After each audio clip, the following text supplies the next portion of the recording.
Well, we have one more speaker here today in day 2 of KetoCon. How many's enjoyed today so far? Great. So Todd, it's all downhill from here, brother. So Todd White, how many have heard of Dry Farm Wines? Yeah, so they're really good, low-carb, ketogenic-friendly, non-blood sugar impacting wines. And he's got a lot of great experience. Todd White is his name that founded the company. A lot of great experience with helping you try to figure out how to be keto in the real world. Who wants to know about that? And so how many of you go to a restaurant and you go, I just don't know what to order? Yeah, it's hard, isn't it? So he's going to give you some tips about restaurants and how to tailor your ketogenic lifestyle to what they offer. And I think he's just about ready. In 3, 2, 1. Bump up the volume for Todd White. Thank you. Ladies and gentlemen, we're going to have some fun this afternoon. My presentation's a little bit different. Has anybody in here ever told a lie? All right. We're going to talk a little bit about lying, and I'm going to get back to that in a moment. Let me find the clicker. It's this silver button, I assume. A little bit about me. Maybe not so much about me. Let's see here. No clicking. The right one here? Yep. Awesome. Here we are. Maybe. No. He lied. I was helping you make your point. Well. Oh, there we go. Now we need to go back one. All right, a little disclaimer. I am not a doctor. I am not a scientist. I'm a revolutionary rebel. I help people optimize the life experience. And this is just a bit about me. I'm an expert on drinking. Any other experts on drinking in the crowd? I'm an expert on drinking. I've been self-employed since I was 17. I founded 9 companies. Some successful, some not. I have been in blood-tested ketosis for 3.5 years. I do a 24-hour daily intermittent fast. I only eat at night, once a day between 6 and 7 o'clock at night. I do a whole bunch of other crazy biohacks. Biohacking, I like to define as the art and science of how we use our behavior to impact our neurology and our biological outcome. A whole bunch of other crazy stuff that you can see here. One of the things that makes me qualified to talk about ketogenic diet and restaurants, I travel more than 200 days a year, all over the world. Our wines are imported primarily from Europe, so I'm in Europe 8 or 10 times a year. I eat over 300 days a year in restaurants. And the main thing, I get to create my life and the business that we're in every day with these other 12 amazing humans who I work with. All 12 of us are ketogenic. All 12 of us do daily blood testing. All 12 are just pretty amazing people, and one of them, well, there's several here with our team. You've probably met some of them, but one of them is here with me. He might be in the room. It's my soul brother and business partner, Mark Moschel, who's also the MC for the Bulletproof Conference and an extraordinary human. You know, when you meet people, sometimes you meet people in your life, and I meet a lot of amazing people. I travel all over the world meeting amazing people. Sometimes you meet somebody who you realize that there was this hole in your life that you didn't know existed until this person walked into it, and Mark is that kind of person in my life. And the reason I mention that is because yesterday, give it up for Mark. Yesterday we were talking, and he said, you should just blow this talk up and really present a meditation instead of restaurants and ketogenic diet, because we believe that meditation is the foundation of a healthy adult life. And so, to Mark, I decided to throw in a slide on meditation. And the reason meditation is so important is because it helps us really tap into that energy source and tap into that clarity and peace of mind that brings us the abundance that we deserve. And what I'd like to say about abundance, the physical foundation of abundance is good health. And the daily foundation of health is diet. Food is medicine. And that's what I want to talk to you a bit about today. I have a $100 bill in my pocket. If anyone in this room can tell me who this is. No takers? All right, who named it first? Here he is. Here, who gets the $100? Come claim your $100. Because that's shocking. Yeah, awesome. That's just an offer. There it is. There you go. Thank you so much. Peace be with you. I love you. From Iowa. I love you. All right, so this guy, I said we were going to talk about lying, right? It was going to be, so people lie for a few reasons: sex, money, fear. Fear is always involved in lying. But this guy, he doesn't lie for sex. Well, he's probably lied about sex before. This is probably true. He lies for money. And his lying, I'm going to tell you who he is and what he does in a moment, because you're going to be shocked to learn who he is. This guy's lying has caused this, among other maladies, right? You guys have probably seen a similar slide to this before.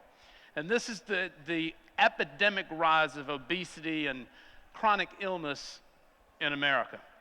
This is who he is. He resigned just recently, but he has for a long time been the head of the USDA. Well, what you may or may not know is that the USDA is also responsible for the myplate.gov, what used to be the old food pyramid. This is the guy who runs that program. Now, the problem with this, as you can see, he's clearly not a health expert.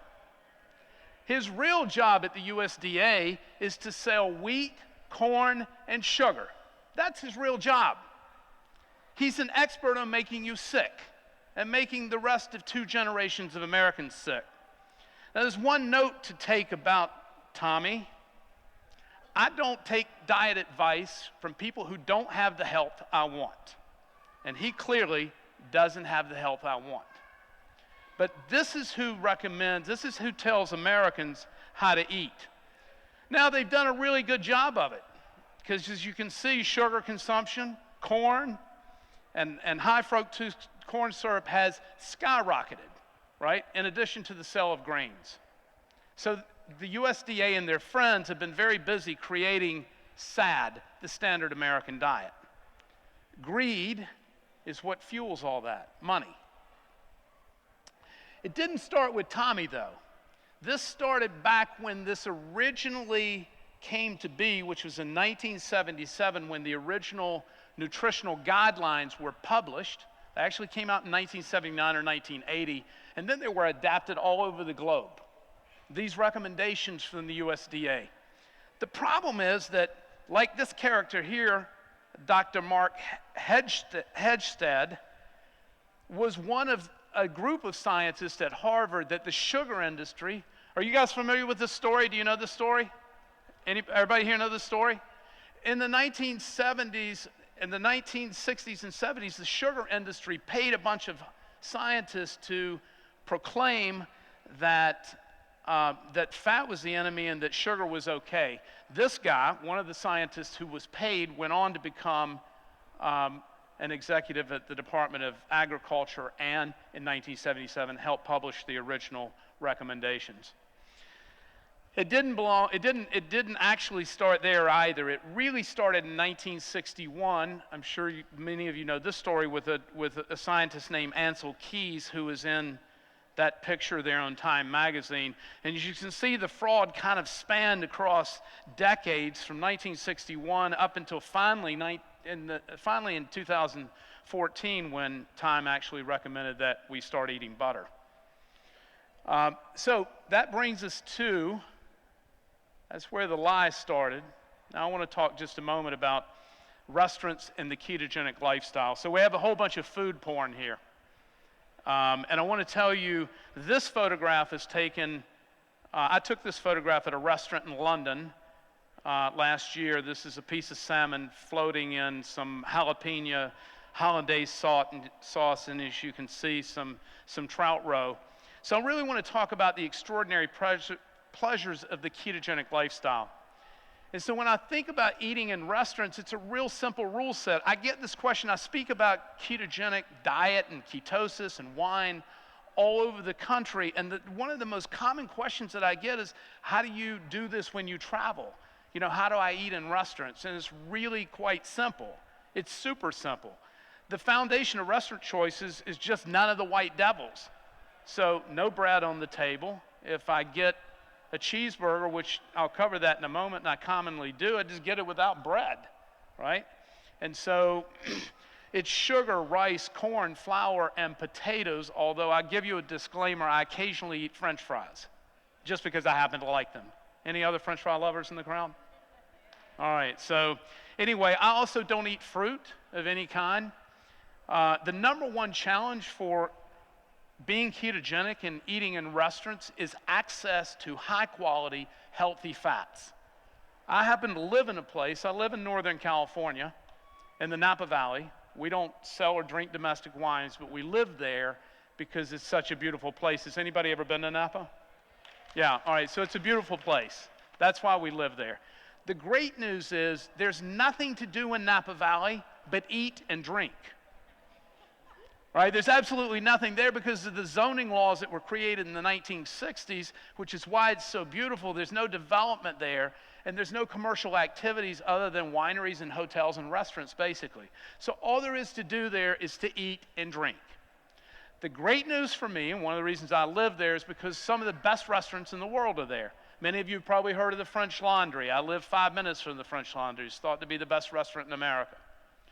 So I have the great fortune of being able to access food there with real olive oil, meaning real extra virgin, relevant, seasonal harvest olive oil.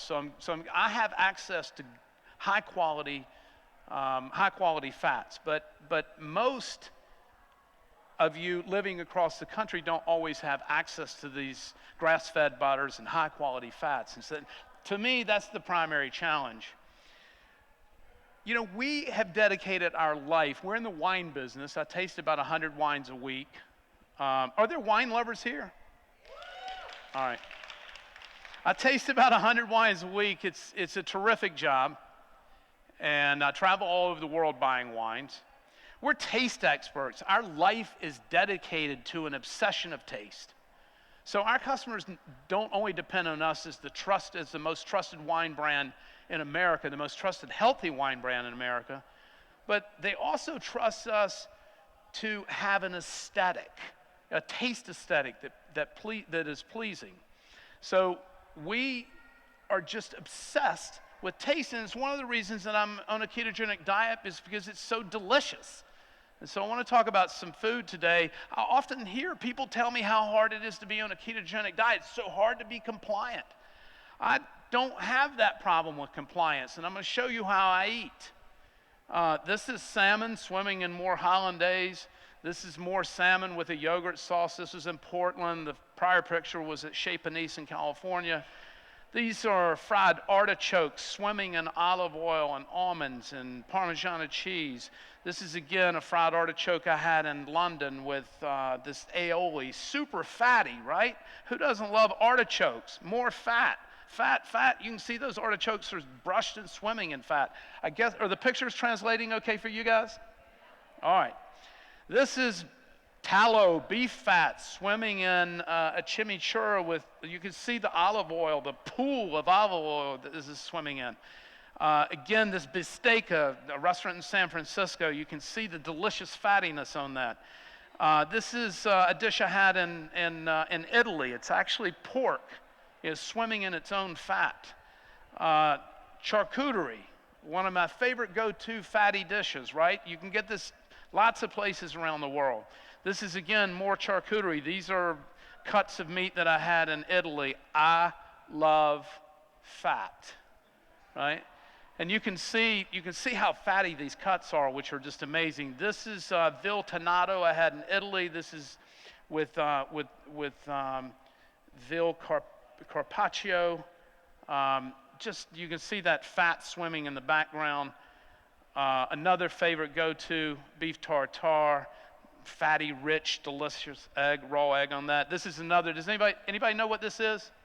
Bone marrow. Give it up for the bone marrow. So bone marrow is basically 100% fat, right? I mean, if it gets too hot, it'll just melt. It has to be served at the right temperature. This fish, as you can see, swimming in some kind of fat. This is in London as well. I don't remember what the fat was, but delicious. More fatty seafood. This is salmon. You can see the fat swimming with seaweed. This is raw salmon I ate at a hotel in London, actually. More raw scampi, eggs, more fat. Does this ketogenic diet look so hard? Right? More fat, as you can see, this is tuna, fat, eggs, more fat swimming in olive oil. Avocados, you can see that beautiful. Hopefully, can you see that salt? All right, I don't know how it's translating out there, but this is the keto.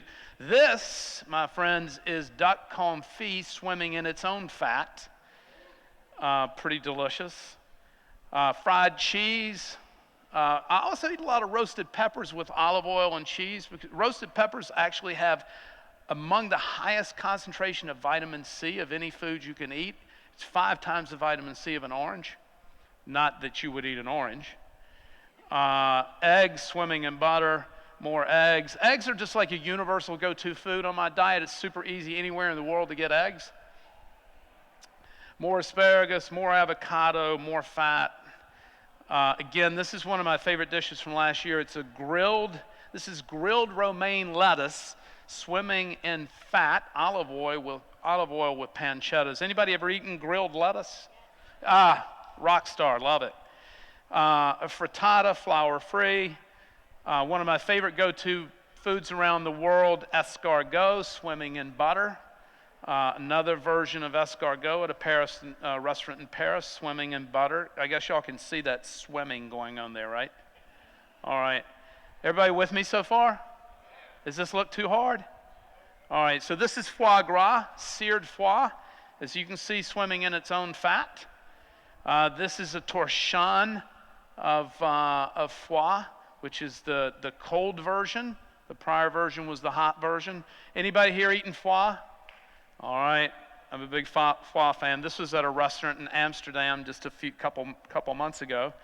And this is another version from a very famous restaurant in Paris, but you can see when they brought this serving out this was like this massive serving of foie gras, which is basically 100% fat, but super delicious. This is crab with a Tabasco butter. More scampi with, you can see fat swimming in the back. This is actually raw. Had this at a restaurant in Las Vegas. Salad greens, cheese, Parmigiana that comes in a huge wheel. This is like part of the wheel at a restaurant actually in Miami. This is raw beef with, again, roasted peppers and olives. Chicken swimming in fat.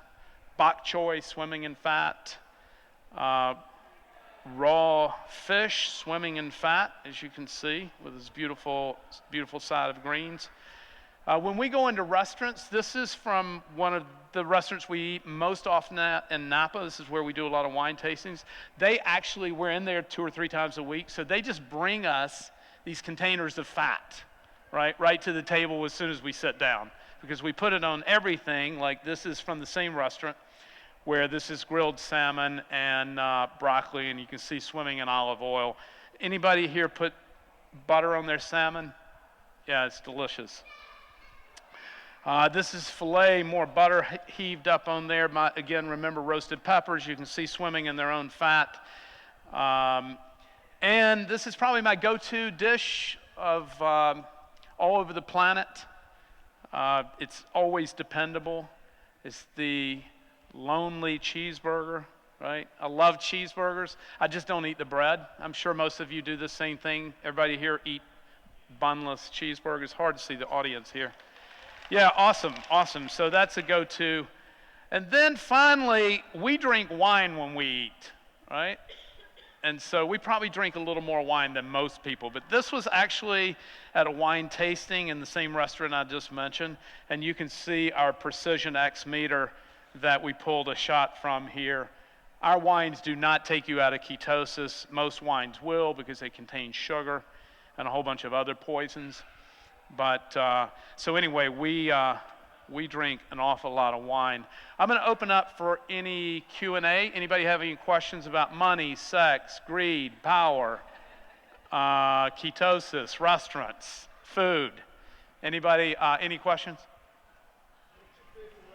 Sure. First question is, what's the easiest way to figure out what kind of wine to order? How do we actually figure out which ones are low in sugar when we're at a restaurant? Well, that's not an easy question because there's no way to really know. But here's kind of the go-to. So this is what I would do if I were in a restaurant. So depending upon the kind of restaurant you're in, so if you're in a farm-to-table restaurant, you're in a fresh seasonal restaurant, which is where we tend to eat. When I go to a city like Austin, I'm going to research restaurants and I'm going to find, restaurants that speak to my kind of food type. And so chefs and owners who own these types of restaurants are more likely to have a more conscious wine list with natural wines. That's what we sell. They're called natural wines. They're chemical-free farming, no additives. But not all natural wines are sugar-free, and this is the difficulty. So how we know our wines are sugar-free is because we lab test every wine. And just because a wine doesn't taste sweet doesn't mean that it's sugar-free. Because acids in wine, just like when you make lemonade and you put sugar in it, you have to put a lot of sugar in it before the sourness goes away. So wine has acid in it. So if the acid is high enough, you can't taste the sugar. Even we can't taste it. I mean, sometimes we can, but oftentimes we reject wines that we taste and like, and we send them to the lab and they come back positive for sugar. So, but here's what you can do. I would always order imported wines, and I would default to France because it's cold there. So default to France, and the go-to region that I've just had to default to would be Beaujolais, where the red wine is always a Gamay. But it's the place where you're likely to find low alcohol, low sugar, and the cleanest wines are going to be coming out of Europe. We don't sell or drink any domestic wines. No domestic wines qualify for our program. Yes, sir. It's on. Hello. Okay. Looks like some good, delicious food you showed. Is when you go to these restaurants, is it just butter that you get, or do you find restaurants actually have like really good olive oil to go with these meals to up the fat? Because a lot of places, they only have like margarine or just junk. So it's really hard to get the fat in when we dine out. Well, I hope none of you were eating margarine. I didn't even know they were making it anymore. But it's criminal. So this is the primary challenge of eating in restaurants because oftentimes you just don't know, right? So the primary challenge from my perspective as a ketogenic and eating in restaurants is getting access to high quality, healthy fats. That's the primary challenge. Here's the problem. They're bringing butter out. You're going to be able to get butter at most any decent restaurant, but you don't know if it's grass-fed or not, right? And so, but at least it's butter. So butter's widely available. Olive oil is really one of the tricky ones because olive oil, there's a tremendous amount of fraudulent olive oil on the market. And so, again, depending upon kind of the chef and the restaurant, if it's a high-quality restaurant, they're going to have high-quality olive oil. They're not going to have it on the table. Any restaurant you go to and it's got olive oil on the table is probably not worth eating the olive oil, right? High-quality olive oils are expensive. So you're going to have to request it from the kitchen, right? And generally speaking, they're happy to give it to you. They'll send it out. We request it all the time. We pour olive oil in everything. But I oftentimes taste it. Usually taste it first. You can taste whether it's fresh or whether it's rancid. You can taste. But olive oil should be drank 12 to 18 months following the harvest, right? No more than 2 years out. And on a high quality olive oil, the harvest date is always on the bottle. Thank you. My turn. Number one, I'm a big fan of Dry Farms and a customer. I need a New York restaurant since you travel. Where should I eat in New York, where I live? Give me your favorite. I would go to 2 places. So my favorite natural wine bar in the United States is in New York. It's called 10 Bells. Okay. It's in the East Village. Really? And also in the East Village, another favorite natural wine restaurant that has amazing, clean, brilliant food is called Wild Air. Okay. Thank you. You're welcome. So another restaurant follow-up question.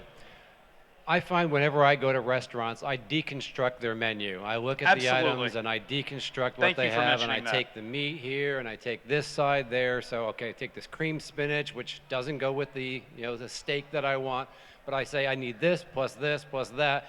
I found over the last couple of years that every restaurant is cool with that. A lot of restaurants in the past would say, you get No it the way it is. substitutions, right? No, Right. there you go. Is what we saw there on all those photos, is that you deconstructing the menus and Absolutely. remaking I it? so much appreciate you mentioning that. Thank you. Give a round of applause for this guy, because I really appreciate you mentioning that. Thank you so much, because that was a critical part of this presentation that I was just so absorbed in the food porn, I guess I forgot about this. But you've got to deconstruct. So you walk in, this is probably the most valuable thing that I could say today that I just left out, is that I'm going to look over the entire menu and I'm going to put together meals the way I want it, right? So leave the potatoes off of this, add the broccoli. I want the sauce on the side because I don't want salad dressings. I don't eat commercial salad dressings. I don't eat salad dressings in a restaurant. They almost always, I don't care where you're eating, they almost always contain sugar. And so we just make our own salad dressing out of lemon, just a fresh squeeze of lemon, some olive oil and salt, and you can make your own salad dressing. We don't eat commercial. Even in restaurants that we love, they almost always contain sugar. And so we get salads dry, we dress them ourselves. Sometimes we carry our own olive oil or Mark Sisson's mayonnaise, which we love. Sometimes we just walk into the restaurant with us. So anyway, but yes, you got to deconstruct the menu and leave off the things that don't need to be there, and just be on constant lookout for sugar. It's everywhere. Anybody else? The timer's not working up here, so I have no idea where I am on time, but 3 minutes. Oh, here it is, 3 minutes. Any other questions? We are going, and please join us. We're going to the South Austin Trailers and Eatery, which is like a bunch of food trucks in this kind of big courtyard with like 20 picnic tables or something. And we're going to take a shitload of wine out there, and we're going to deconstruct these food truck menus and order a whole bunch of delicious stuff and spread it out all over tables and pour wine for everybody who wants to come. All right. Yeah, so please join. That's where I'm having dinner tonight. But my favorite restaurant in town, if you're here, is Uchiko, which is like a Japanese fusion, super clean, dependable food. Yes, ma'am. What are your recommendations for people that are on a budget? Wow. I don't, on a budget. I don't know. I think it's pretty easy to eat. Here's the problem. Eating higher quality food does cost more. There's no question about that. Eating higher quality fats cost more. So vegetables are fairly inexpensive. I eat a lot of vegetables. Beef, I think you can eat ketogenic on a budget. Jimmy, what do you think? You probably. Since you invited me up on the Come stage, on I'll be up. happy to chime in on this. So eggs are the cheapest thing that you eggs. could probably get for Eggs. fat and protein. Yeah. It's great and very little carbohydrate. And I would say if you own your own chickens, which we do, that is a fabulous way Well, to get that's- them. And plus, you get the entertainment of chasing chickens all over the yard. Well, that's but just hella impressive. I actually did a cost analysis, Todd, one time of what I used to eat when I was 410 pounds and how I eat now. I eat less food now. Anybody want to guess how much less it costs me? How much less does it cost you, Jimmy Moore? 1/3 of what I used to buy all that crappy garbage. Good. And I'm buying Awesome. grass-fed beef and organic vegetables and grass-fed butter and all the high-quality foods that you think, oh my gosh, I can't afford it. Well, you're thinking in terms of breakfast snack, lunch snack, dinner snack, midnight snack, and now you're not eating breakfast because you're intermittent fasting, and then you're having... I only eat once a day. There's Yeah. how you eat. See, you go from 3 meals to 1. That's right. That's a budget plan. That's eat a one or budget two plan. meals, you're not eating as I'm much. glad I brought you up. The There you go. budget plan, intermittent fasting. Anybody else? Peace be with you. I love you. Thanks for listening.